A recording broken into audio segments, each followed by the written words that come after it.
با لە شتەکان بکۆڵینەوە و زۆر جاریش هەندێک کەس دێن وا دەزانن ئێمە قسەیەک دەکەین تەناقوضە ها کاکە مامۆستا لەلایەکەوە دەڵێ عەلمانیەت کوفرە لایشەوە عەلمانیەکە کابرای عەلمانی کافر ناکە. ئێوە فەرق ناکەن لە بینی فعل و فاعلدا، ئەو مصیبەتانە لە علم تێناگەن. پێغەمبەری خوا عەلەیهی الصلاة والسلام و پێش ئەویش موسى عەلەیهی الصلاة والسلام کاتێک وتیان اجعل لنا إلها كما لهم آلهة،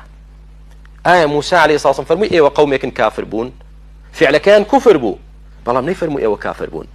أصحاب رسول الله عليه الصلاة والسلام هنديك لحديث أبو وقد هاتوا فرمويا يا رسول الله اجعل لنا ذات أنواط كما لهم ذات أنواط. بو إمش درختي شي خاون لقوبوب دابنيش مشي كان ماني بيال واسين بوي برر تربيته يعني هدف ببيكت زياتر. في عمر صلى الله عليه وسلم فرمويا إيوه داوي كفر تانكر داوي شرك تانكر وقوا أصحاب موسى بلام نيفرمو إيوه قوم يكن كافر بون كواتا فرق بيني كفر لقل كافر زور كسي توشي كفر داي بزنات واني بلاي كافرة بلاي علمانية دوكو منهج بيديني كفرة. أما هر کەسێ لە حیزبێک بوت یان حیزبێکی علمانیە من بڵێم کافرە ئەبەدەن چۆن وا دەڵێم من جاهل نیم نەفام نیم وەکو تۆیەکی حەماسی بێم حکم بدەم بزانم ئایا باوەڕی بە علمانیەت هەیە. کەسێک باوەڕی بە علمانیەت هەبێ کە بێدینیە لا دینیە دین لە ژیانی خەڵک جاکرێت بەڵێ کافرە. اینجا ئەمە خاڵێک کە فەرقی بینی فعل و فاعل ناکەن كفر و کافر ناکەن. فەرقی دووەمیشنا فەرقی بینی حکمی مطلق و معین ناکەن کە بە مطلقی دەڵێن هەر کەسێ بۆ نمونە هاوار کاتە غەیری خوا کافر دەبێ هەر کەسێ بۆ نمونە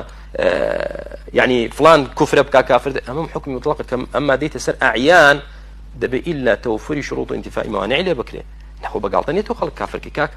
ويبراكم أو حماستيك با زور بقر مقري برسيار اللي مكردو أمتك كافر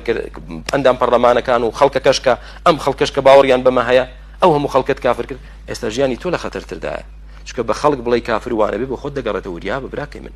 بتفصيل بنرمي سيري كموسى شون ما مالي لقل فرعون كالفرعون جاء فرعون شيبو كده يقول أنا ربكم الأعلى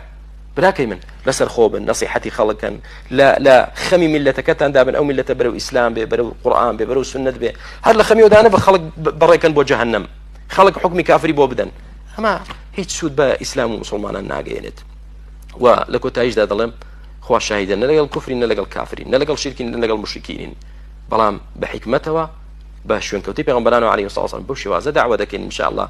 نك بشوازي هلا الشيو حماستي وجهالته